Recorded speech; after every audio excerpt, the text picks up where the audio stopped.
Okay, so we're just going to go ahead and get started, and as people trickle in, they'll be able to just jump into the conversation. So just a couple of notes. My name is Ashley Studholm. I am Programs Director for the Prince William Conservation Alliance. And PWCA works to establish desirable, equitable, sustainable communities, promote environmental stewardship, and create opportunities for residents to engage in decisions that affect the quality of their lives and the future of their communities. And Ashley, yeah. Excuse me, are you recording? Yep. Sorry. No worries. You can see it in the top. Thanks for the reminder, though. But you can see that in the top left-hand corner, we're recording. And just a few notes. Feel free to use the chat for your questions. You can also, under reactions, raise your hand.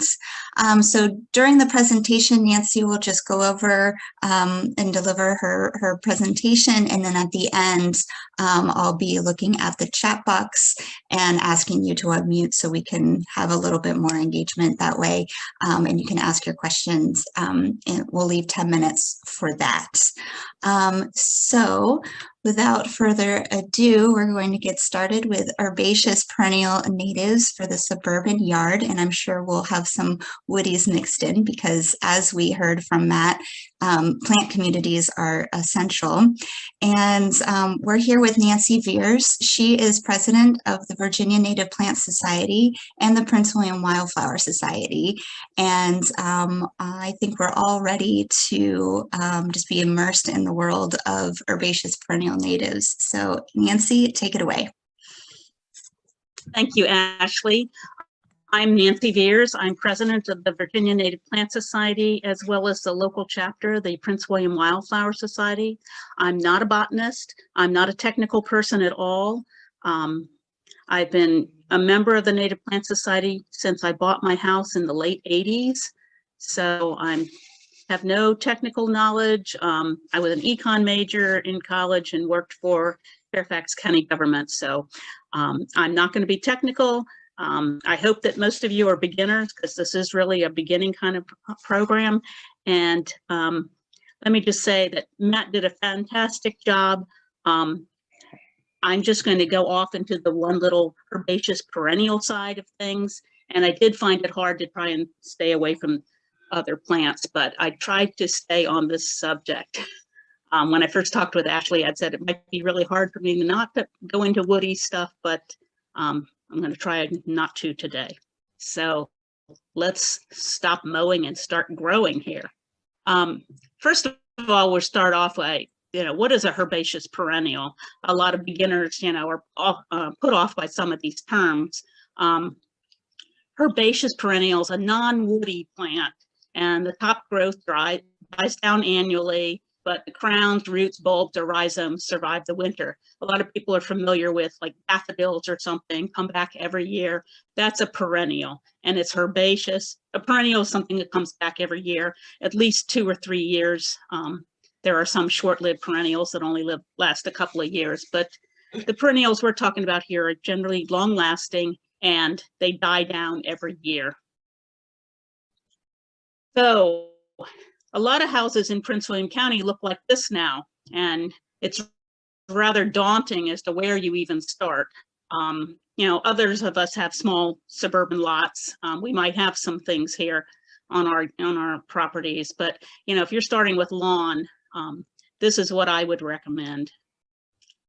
We need layers. So layers are very important in the gardening realm, and there's the canopy trees. Matt talked about this. There's a black gum here in the fall. Understory trees, small trees, creating those layers. This is a fringe tree, things like dogwoods and redbuds are understory trees. Shrubs and woody vines, this is winterberry holly. So, and herbaceous plants. So we're going to concentrate on herbaceous plants here. These luscious, beautiful flowering plants. And I'm really going to concentrate on forbs, which are flowering plants.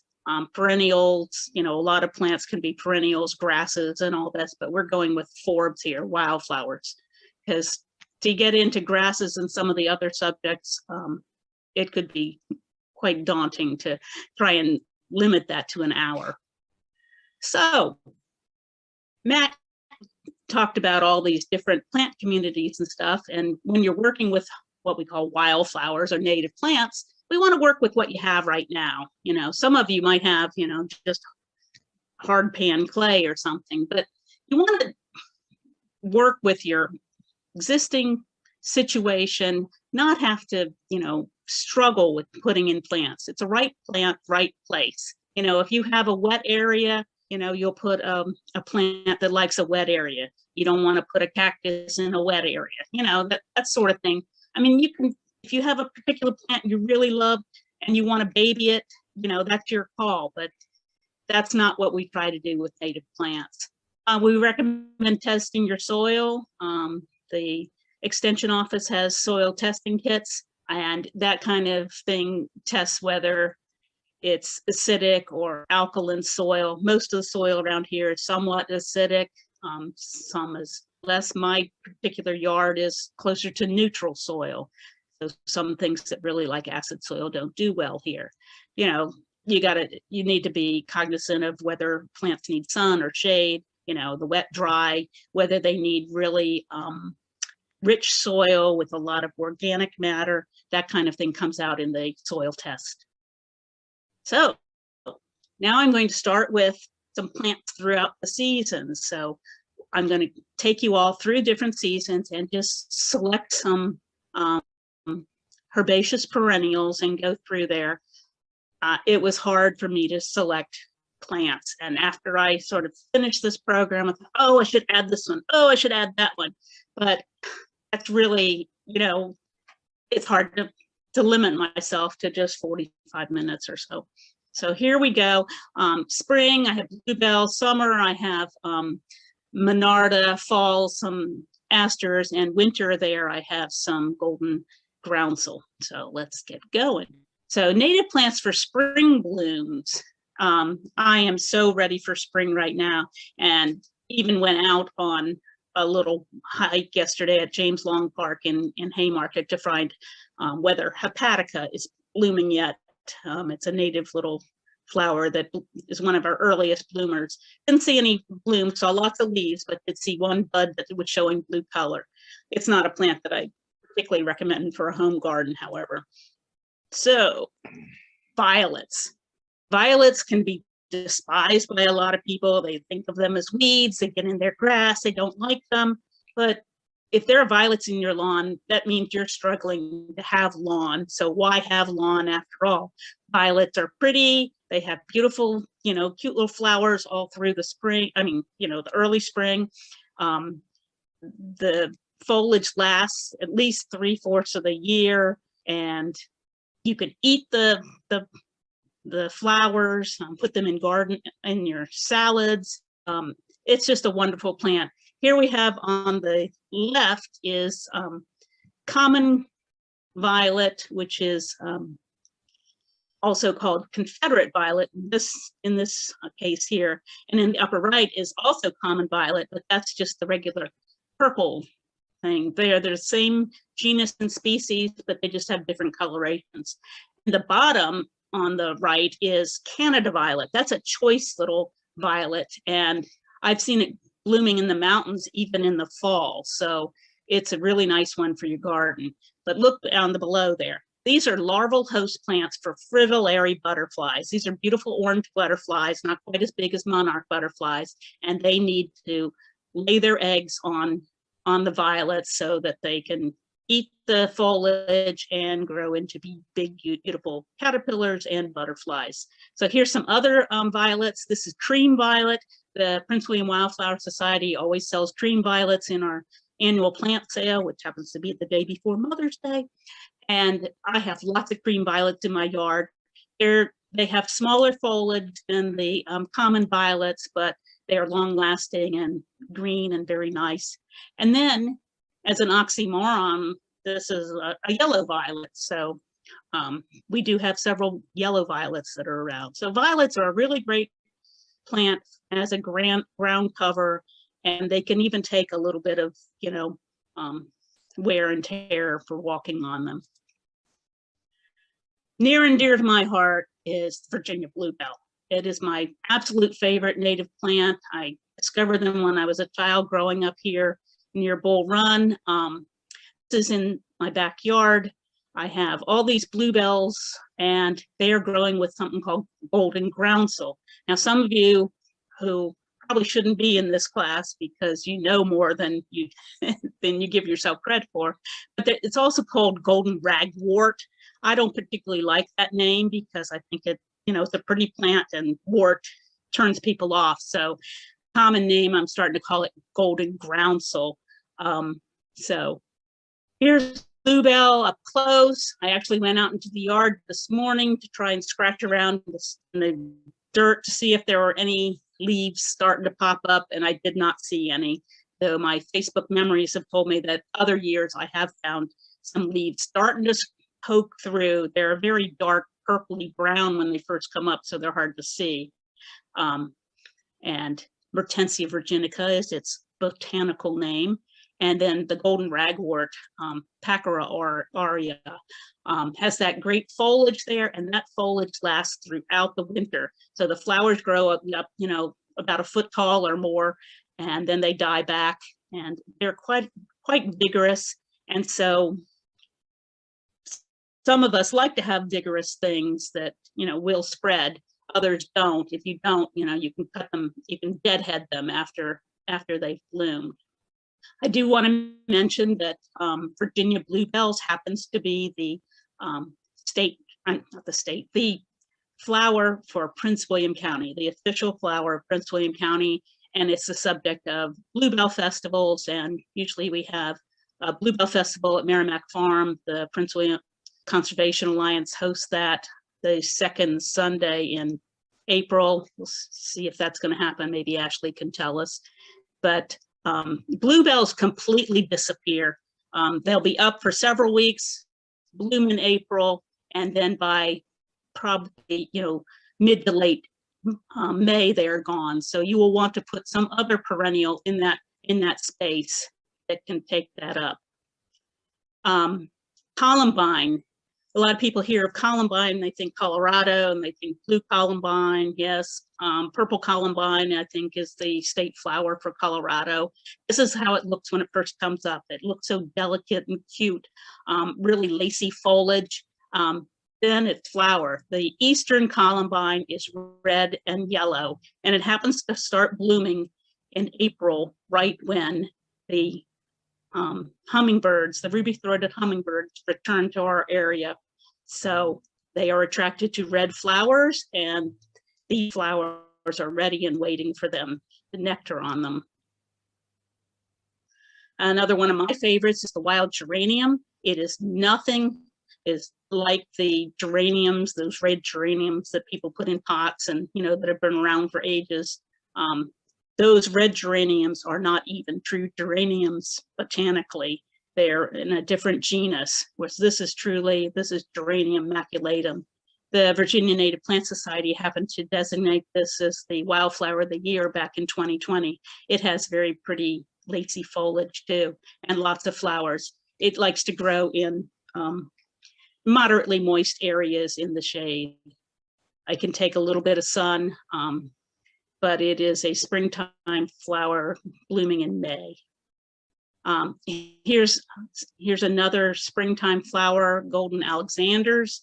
They're in the same family as Queen Anne's lace that some of you might be familiar with, and the flowers look a little bit like it. It's also in the same family as parsley, and most of those plants are all host plants for black swallowtail butterflies.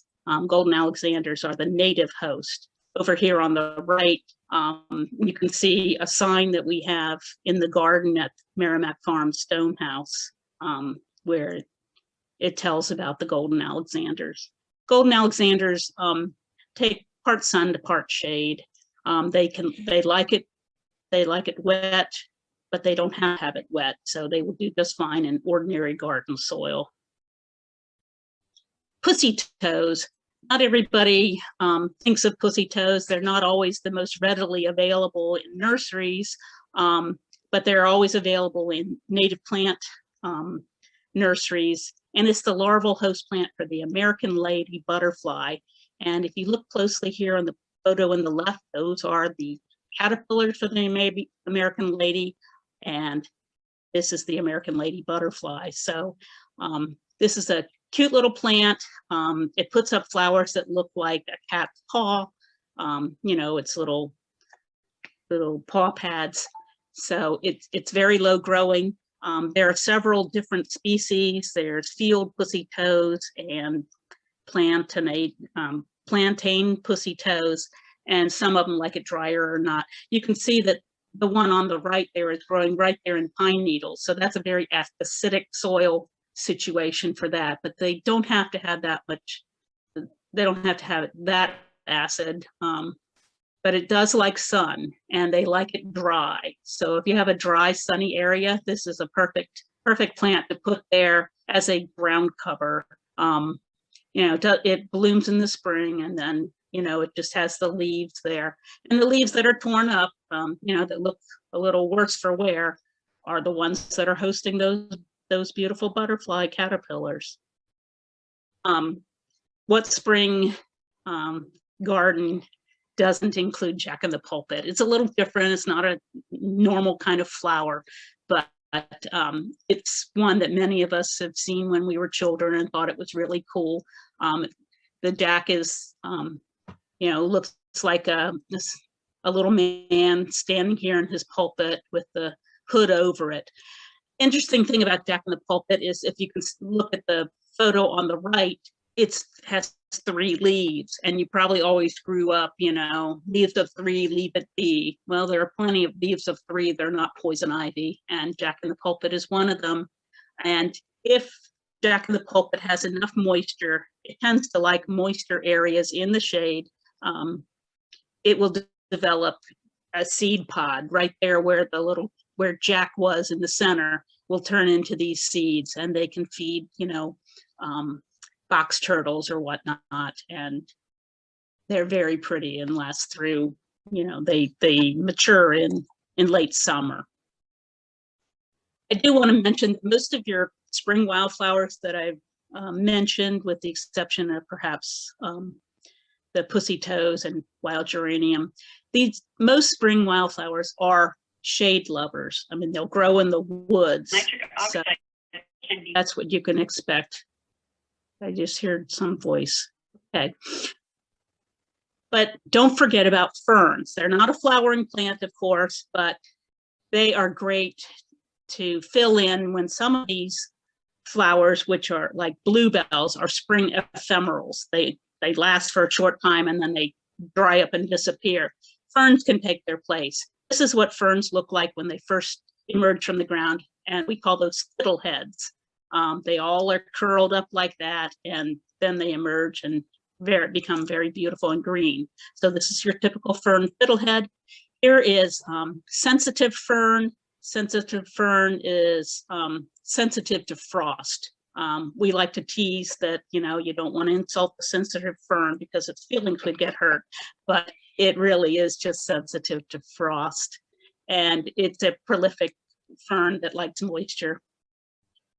Here is a really choice fern. This is northern maidenhair fern. You know, this is a woodland fern. You'll see it a lot in the forest, in the mountains, but it likes a richer soil and a moister soil. And if you have maidenhair fern, I envy you. It is a really choice, beautiful fern. Then there's some other ferns. This is what we call cinnamon fern. In the early spring, or when they first emerge, say May or something, you'll see these, what we are called cinnamon sticks. These are their fertile fronds, and they look like cinnamon this time of year in the spring there. They like moist areas, and they're quite large ferns, very beautiful. Royal ferns are very large ferns. The foliage doesn't look quite as ferny to me, so to speak. It's not, you know, tiny and dissected, but very lovely, and especially in a larger massing. these are also like moisture. Christmas ferns, though, that's one of our most common ferns in this area, and they can take a wider variety of soil types. I have one leaf here that's bent over or bent back so that you can see the sora, the spores on the back of the fern there, and that's how it reproduces. But Christmas fern is named Christmas fern for several reasons.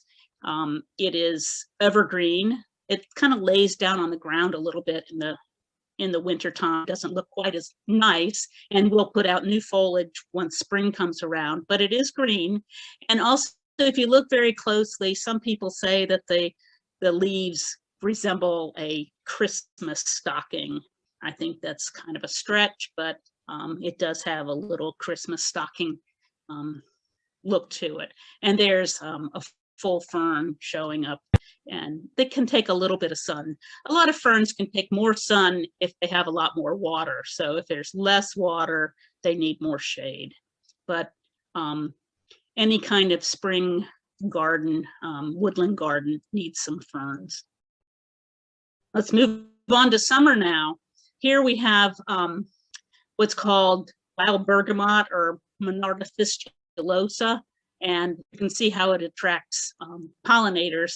Hummingbird moth, that's not the technical term for that, but there are several kinds of hummingbird moths, no very clear wing and sphinx moth and that kind of thing, but they enjoy nectaring. Some people think they almost look like a baby hummingbird or something. But they like nectaring on these long tubular flowers, and monarch butterflies like them as well.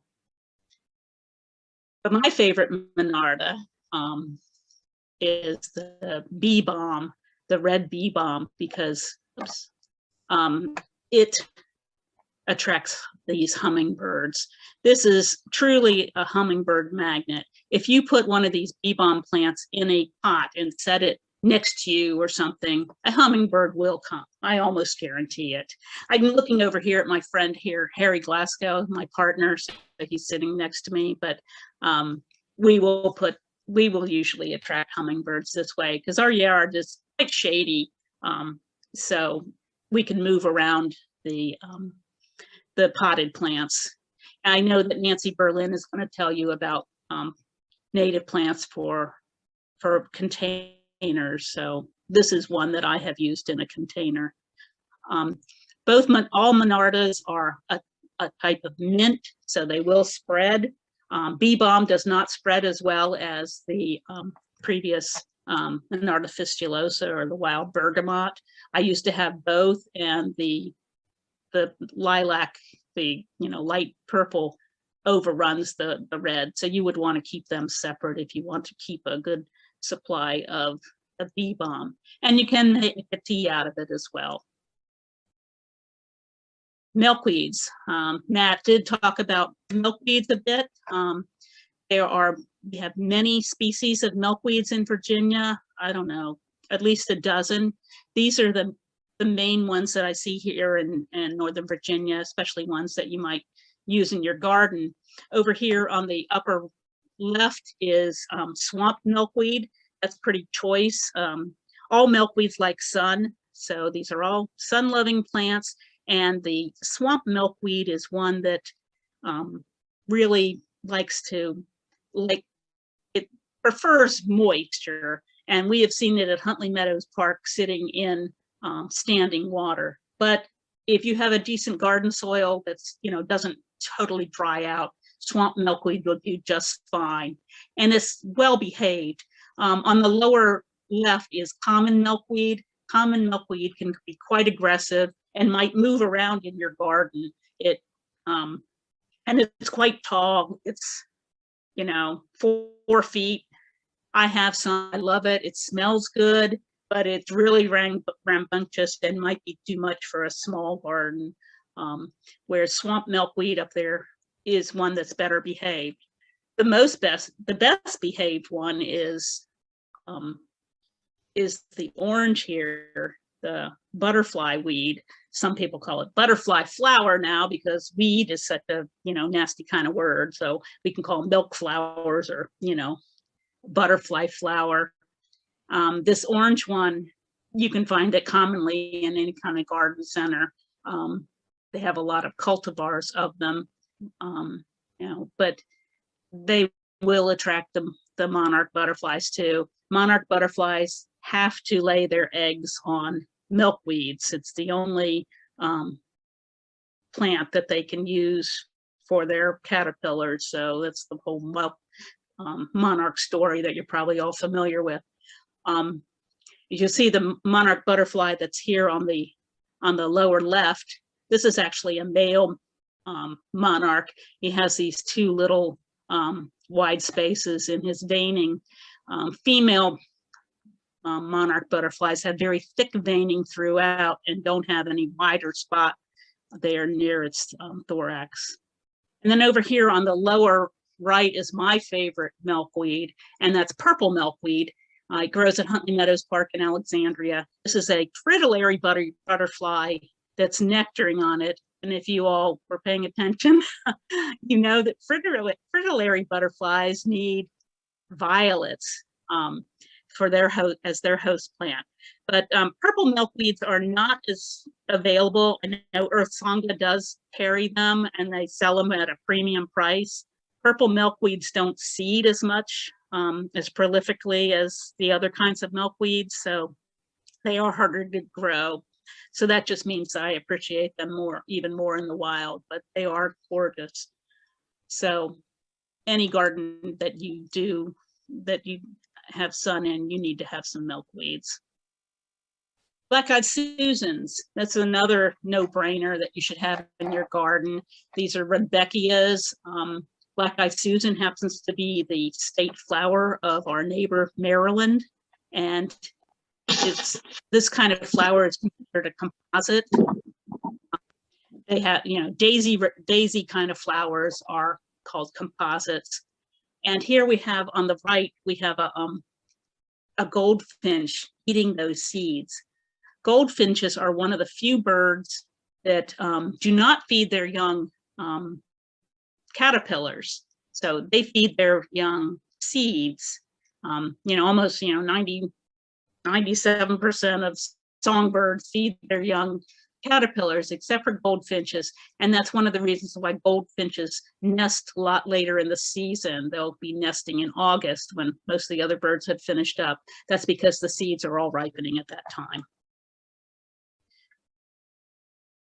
Blazing Star, Liatris, is a nice garden plant that's very attractive to butterflies. The usual one sold for gardens is Liatris spiccato. It's kind of tall. It can be 2 feet, 3 feet tall or something. Very nice in your garden for some vertical structure. On the right, I actually show Liatris squarosa, or scaly blazing star. We have this at Manassas National Battlefield in the meadows there, in the sort of a dry meadow area this grows. And here's one of those hummingbird moths that's nectaring on that as well. I think Earth Sangha does sell the scaly blazing star, but most of you would probably go with the regular Liatris for your garden. If you really want to bring in insects, bees, all those kind of people, all those little creatures, you need some mountain mint. This is short-tooth mountain mint. It's my absolute favorite, Ignanthium muticum. I like the name. It has silvery foliage and very tiny flowers. And you can see in this picture how small those flowers are. That attracts so many bees and butterflies. And here's wasps. They even have these cool looking wasps that love to come to them. Harry, my friend here, likes to go out to our mountain mint in the summertime and just watch all the activity at them. Merrimack Farm has some nice stands of it in its garden, and you just can't believe how many visitors come to this plant. Now, your mountain mints can be kind of aggressive. That just means you can share some. And it's nice to have a large stand of it to bring in these insect pollinators. Joe Pye weed. Now, Joe Pye weed, I like to try and call Joe Pye flower. Once again, stop with the weed name. It's known for attracting the tiger swallowtail butterfly. Now you see the tiger swallowtail in the upper left. Tiger swallowtail is our state insect. Very beautiful, large butterfly. It's one of our largest butterflies that in our area. And sometimes you can be lucky to see a whole, a dozen of them on a big stand of Joe Pye flower. Very pretty, dusty rose kind of color. And Joe Pye can be huge. I mean, I've got some that grow on the inside of my 6-foot fence, and I rather like it to be tall so that it shows from the front yard. Well, that means ours is, 8 or 9 feet tall, but it doesn't have to be that tall. You could do something called the Chelsea chop, cut it back in May. You can even cut it back again. It might bloom a little later. Generally it blooms in July, but they can be shorter. And sometimes what I do is I might graduate it. I'll, cut some back and leave some untouched so that I have them at a variety of heights, and it does affect the, lengthen the bloom time. Very pretty flower. Culver's root is something that I discovered not long ago. We have it planted in the rest area at the Dale City rest area on I-95. We have a very huge, very large pollinator planting area there on the northbound rest area. If anybody wants to help volunteer there, let me know. But they really attract pollinators, lots of butterflies and bees. On the right-hand side, I have some in my garden now. They can be anywhere from a couple feet up to, 3 or 4 feet, but really do attract the bees and butterflies. Well, if you don't have all that much sun in your yard, wild petunias is something you can grow that gives you a little color in the summertime. You can see that the flowers do resemble, the common petunias that are grown as, bedding plants and stuff, but these are perennials, so they will seed around. They do spread for me. I don't find them a nuisance. I welcome their spread, but their flowers are cute and delicate.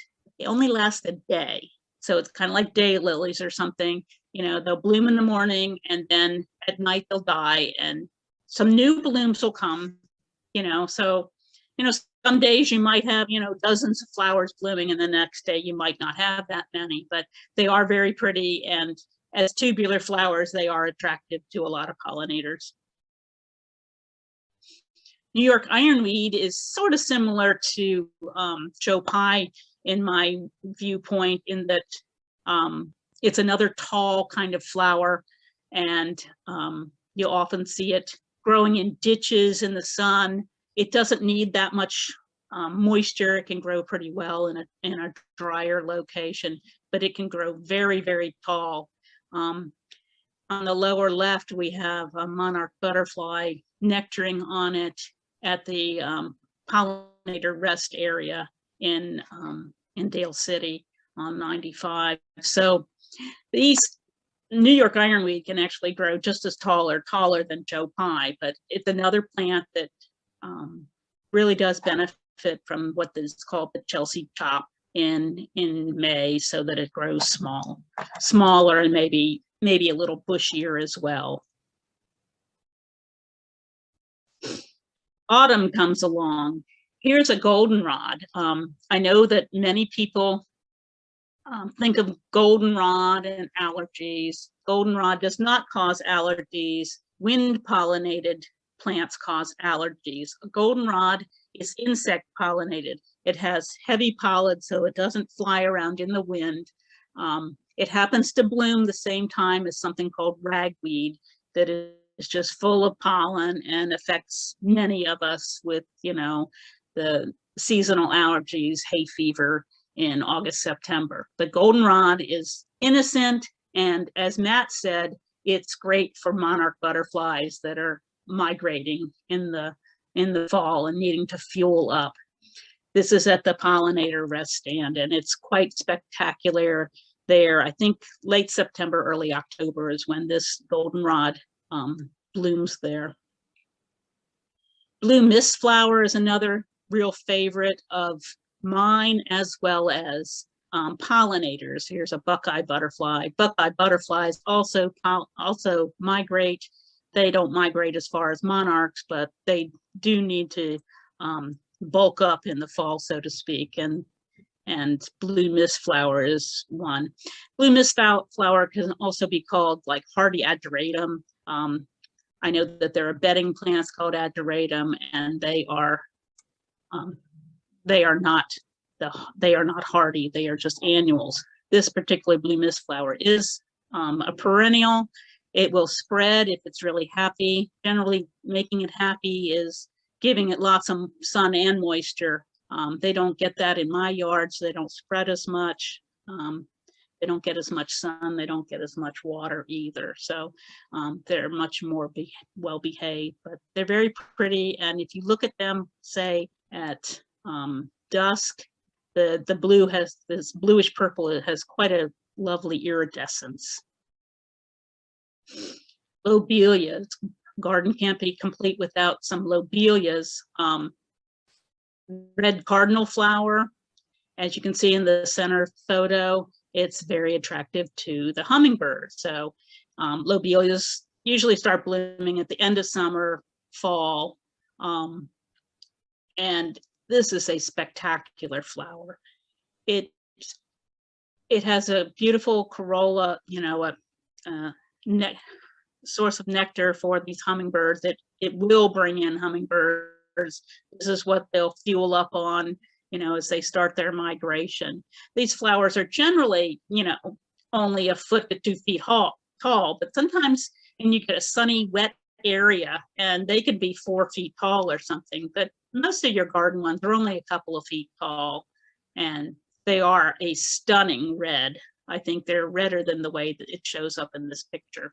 And then there's something called blue lobelia, and it's a little bushier, I think, than the red lobelia.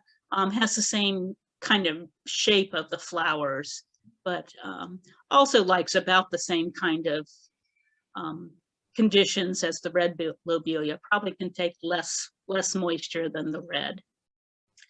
The cardinal flower is a short-lived perennial. Sometimes, you know, it only, you know, lives a couple of years, but if you scratch up the soil, it tends to reseed. So it's one that freely reseeds. So try and do that. Some people, you know, they grow very well for them, and others we struggle, but they do like moisture and they like sun. This is a choice plant, bottle gentian. I really like gentians. They're kind of a cool plant. Not everybody has them. This particular one, bottle or closed gentian, this is its open. It looks like it's just a bud, but that is the flower and has a really pretty blue color. This also likes moisture and sun, though it can take less of both. But if it's given optimal conditions, it can be quite a stunner. Goldenrods. You know, you think of goldenrods and you think of fields and, you know, and please turn that off. Zigzag goldenrod is one for shade, as is blue stem goldenrod. Hello. Please turn that off. Excuse me, I'm sorry, my partner took a phone call. I don't know why. But these ones take shade and they're beautiful. So there is a goldenrod for any kind of property. Ones that like more wet, like ones that like more dry. This one's can take the shade. So some people find that zigzag goldenrod is a little more aggressive, and blue stem goldenrod, which is also called wreath goldenrod, is rather delicate. So it's nice to have that in the shade, because I certainly have a lot of shade in my garden. Here's some more goldenrod, stiff goldenrod, Canada goldenrod. I mean, goldenrods are fall. You know, they really do represent fall. And the butterflies love them. Asters, I should say that asters and goldenrods represent fall. Forget about chrysanthemums and pansies. What you want are asters and goldenrods for sure. There are asters in all, types, sunshade, wet, dry. So, like white wood aster here is something that really can take the shade. Aromatic aster likes some sun. There are also blue wood aster that likes obviously woods. If you go to Shenandoah National Park, you can see a lot of asters that are blooming right there in the forest in the fall. This one has a funny name, and I'm trying to get people to call it something different. It's known as sneezeweed, but its botanical name is Helenium, and I think it should be called Helen's flower. I've actually seen some, nurseries publicizing it as Helen's flower. So it's great. It's one of Sam Drogy's plants for bees. So if you're going to be seeing Sam's program, he will probably mention Helenium, and it's a very beautiful yellow flower. Now this I found at the pollinator planting in Dale City, and this is a monarch caterpillar on the Helenium. Well, you've already heard that they only use milkweed. Well, this is one that was finished with the milkweed. He was a large caterpillar. He was going up there to, I believe that's where he was going to hang as a chrysalis. They usually leave the milkweed and go somewhere to turn into a chrysalis. So that's how we happen to find it on this Helenium. Another fall you flower. have 5 minutes. Thank you.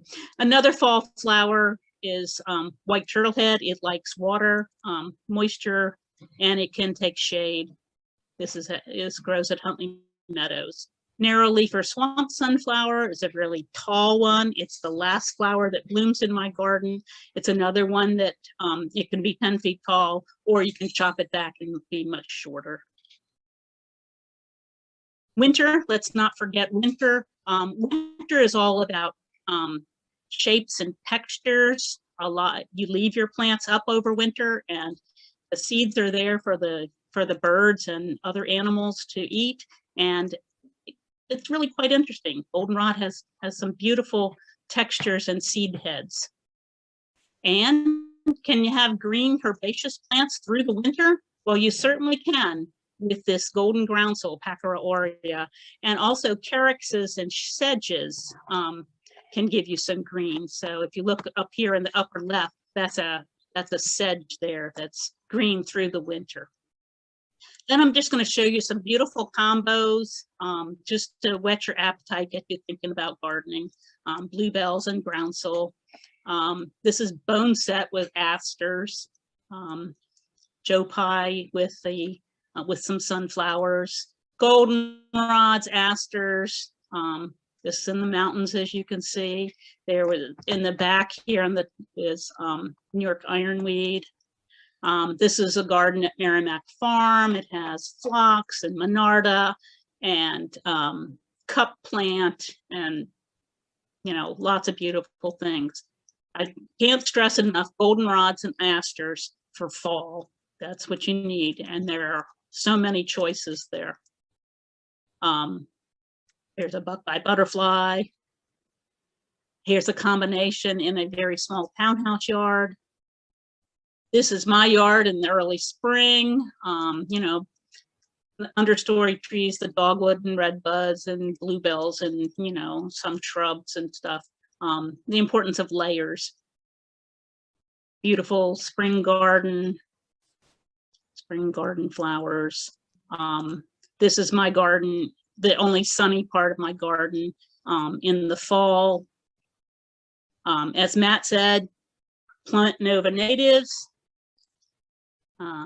Very easy if you just remember plantnovanatives.org. There is a wealth of materials there at that website.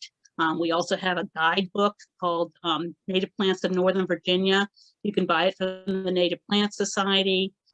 You can find information about that on the Plant Nova Native site.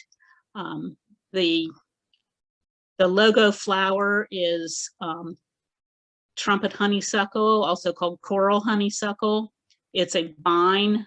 I love it, but I tried to keep us just to herbaceous perennials here. But it's a larval host plant for this snowberry clearwing hummingbird moth. So this is a bunch of contact information, my email address, the Native Plant Society email address, the Native Plant Society's website, vnps.org, Plant Nova Natives. And if you're outside of the Northern Virginia area, there is Plant Virginia Natives, and you can find the appropriate guide for your area. We're trying to make more regional guides for all of Virginia. We're not there yet, but we have a number of them so far. And with that, I will stop, and you're free to ask me any questions. Thank you. Thank you so much, Nancy. That was incredible information. I loved going through the seasons and the idea of starting with the columbine to welcome the ruby-throated hummingbirds, and then having cardinal flower to prepare them in their migration back south. So we will get started with questions here. I'm going to go back through the chat, and as we get through those, you can, under reactions, you can also raise your hand, and we can go through things that way. And I remember that one of the first questions, let's see, I'm scrolling back up here, was for the violets, and it was, are all violets natives? Pretty much. If you see a violet, I mean, you know, we're not talking African violets, but if you see a violet outside, I think you can pretty much count on it being a native one. Great. And sorry, I'm just realizing that I have the whole chat for, here we go. We have 123 people here. Very nice. Yeah, so just very quickly, this is being recorded, and we will be sending out the link to all of the sessions here today to everyone that has registered. Okay. I'm on. Okay, here we go. And Jerry asks, do bluebells grow in clay? They do in my yard. Yeah, it's surprising how easy they are to grow. They like floodplains. I should have explained that, but I was, but they grow pretty well, especially if you have a little more neutral soil. They don't like it super acid, but they just proliferate in my yard. That, you know, it's just a typical, you know, 10,000 square foot typical suburban lot. And with clay soil, I mean, I, you know, leave my leaves and stuff, but they do well. They don't need to be pampered. Yeah, and as Nancy mentioned, we'll be hosting the Bluebell Festival this year, and you'll see the familiar faces that are hosting this event at the Bluebell Festival. We really wanted to be in person, but there'll be a chance for you all to come and meet us at the Bluebell Festival at Merrimack Farm at April 10th to see some of these bluebells in real life, which everyone is welcome to And that's join. Sunday, April 10th. We always do it on a Sunday because they do hunt out at Merrimack Farm, but not on Sundays. Melanie asks, are spring beauties native? Ah, yes, spring beauties are native. I didn't include them in the talk because they're not as widely available. They are also called fairy spuds. They're almost like a potato tuber or something. And they love to grow with bluebells, so they'll grow in the same sort of area. And they'll bloom for weeks. They have a longer blooming time than bluebells. They'll start blooming earlier and they continue blooming plant them if you can. I'm sure you can get them at Earth Sangha and some other native plant nurseries. Yeah, she mentioned that it carpets her yard, so I'm imagining that that's lucky. beautiful. Yes. Stephen Cooper asked, does lobelia do well in containers? Yes, I actually have some cardinal flower that I put in containers. So you'll probably want to ask Nancy Berlin about that in her container gardening program, but I think they do well there. But then, you know, of course, you're babying them when you're putting them in a container. So, but if it's something that wouldn't grow that well in your yard and you really want it, you know, then you can grow it in a container. How does bottle gentian get pollinated if it stays closed? That's a good question. Many bees, or there are some kinds of bees that will rob it. They will bite into the bottom and go in there to get it. They can also spread the petals. You know, they're strong enough to spread them apart. Laura asks where I can find more lectures by you. Well, I give lectures to garden clubs. I do have one that's posted on the Conservation Alliance page. I think it's Autumn Wildflowers. Yeah, so it is available there on the Prince William Conservation Alliance's YouTube channel.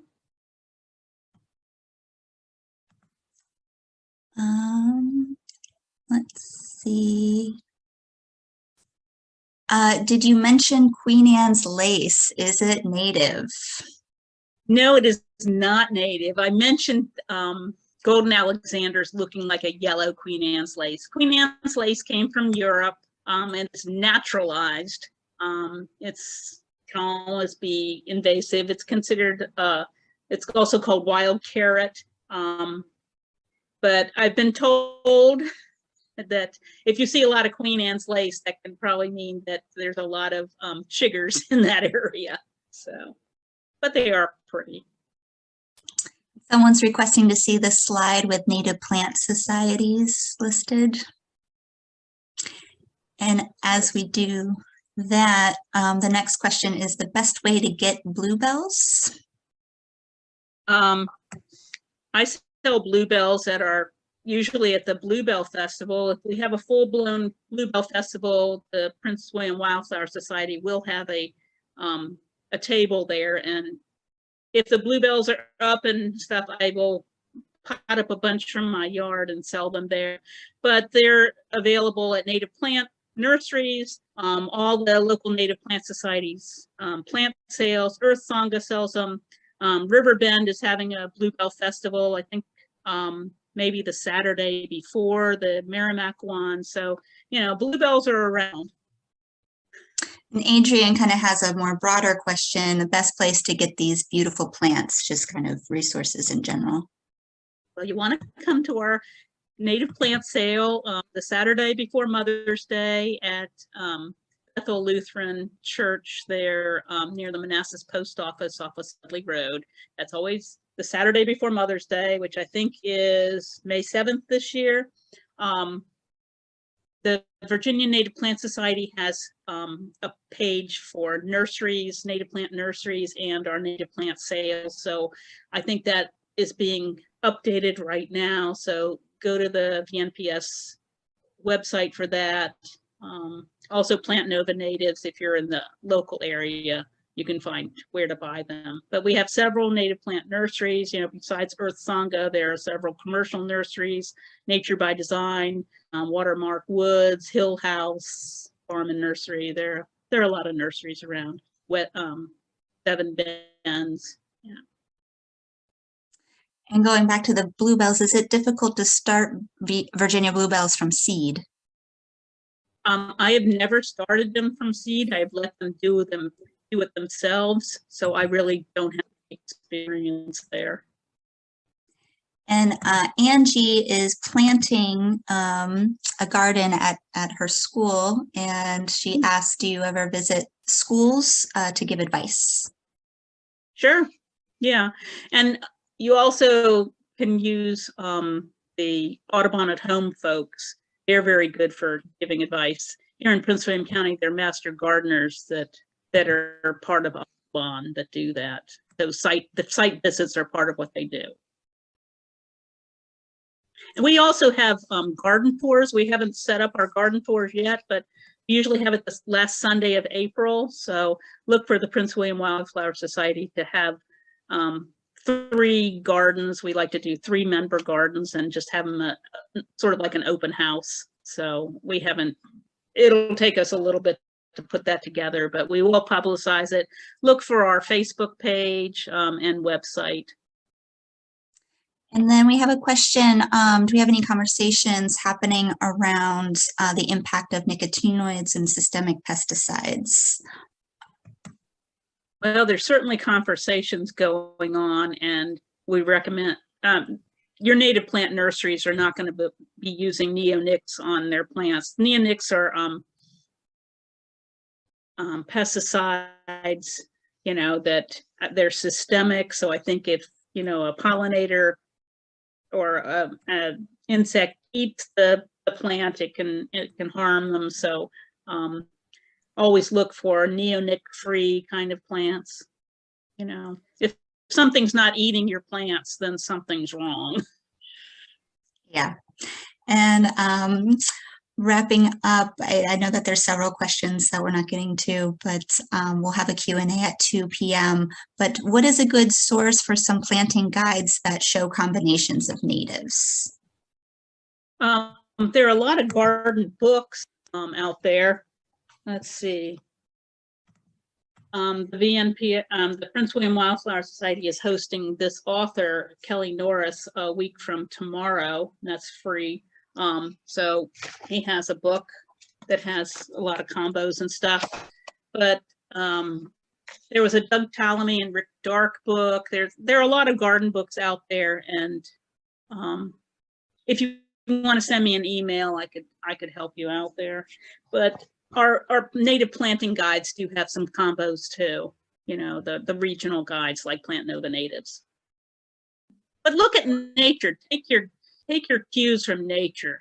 You know, go out there and see what grows together and stuff. That's what you want to replicate. That's great advice, and just kind of reinforces that right plant, right place. Nature can show you the way there.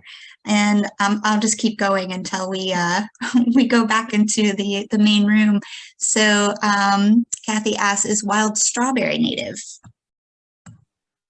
Yes, it certainly is, and is quite delicious and wonderful. But you will probably have to share it with the bunnies and you know, deer. Turtles, and well, deer. I don't know that they can reach down there, but yeah. But it can be a really nice ground cover. Maybe that's something I should have also highlighted. But that'll probably be in the native edibles class, maybe. Yeah, and I'm reminded of the violets too, sprinkling some violets on top of a salad. Yeah, I'll have to try that. And redbud flowers are really good. They taste sort of like arugula to me, so they're nice on a salad too. Okay. And then Sam asks, is the tendency of earlier springs, like 60-degree weather in February and earlier blossoming, a significant issue for native plants in Northern Virginia? We are blooming, you know, a lot earlier than we used to. When I was a kid, you know, things bloomed a lot later. I'm from here. I think what we're worried about the most will be the disconnect between the pollinators and the plants and stuff, you know, and the birds when they nest and birds when they come back, and will the plants be ready, and, you know, or will the plants already be passed? Because some animals are more dependent on the light situation, not on the temperature. So, you know, you'll need to watch Janine Cullen's thing on climate change. Unfortunately, hers was concurrent with mine, so I didn't get to see that. You'll have to see it when it comes out. That's the benefit of having all these recorded, because because it's hard Yes. to choose sometimes. There's a lot to choose from. And so we are technically in a break.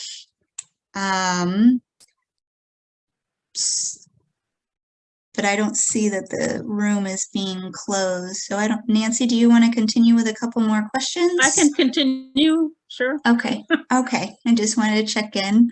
But we are, just for everybody's information, we'll be in a break until 11:30, and that's when we'll start the breakout session 2. But if you're up for it, we can just continue to go through some of these questions. Let's see. Oh, going back to the native. Great resources. You have great resources with the extension office here too. So always remember that. Yeah. Yeah. Any advice dissuading neighbors from using herbicides and pesticides? Good luck. I'm not real successful with my neighbors. Had a new neighbor move in a couple doors down in a yard that was a little bigger than mine. It had 20 mature trees and had them all cut down. I was just, beside myself. So if you can work with neighbors, more power to you. Yeah, maybe invite them to next year's, the 5th annual Native Plant Symposium. Perhaps we can persuade them. Yeah, and give them a gift of the $5, native plants for Northern Virginia book, Mm-hmm. I didn't have a chance to do that when these people moved in. The chainsaws came up right away. Yeah. And Cindy Spears asks, is there a native and a non-native strawberry? Going back to the strawberry plant. Yes. The natives, well, the cultivated strawberry is actually a cross between our native strawberry and some other strawberry. So then you have things that's called like Indian strawberry. It's not native. One way that you can tell is our native strawberry or edible strawberries have white flowers. So even your commercial strawberries have white flowers, but our native strawberries have very tiny strawberries. Very delicious, but very tiny.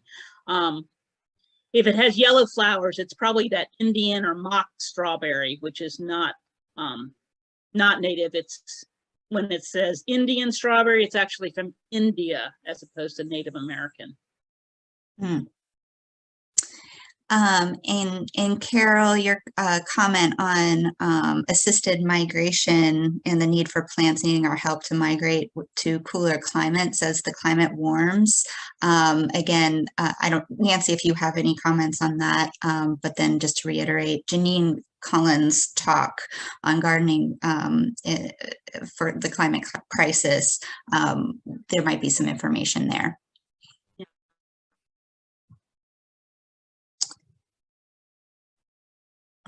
Okay, breakout rooms will be closing in 50 seconds. Enjoy your break, and we'll be returning at 11:30 to continue the program. Thank you, Ashley. Thank you, everyone.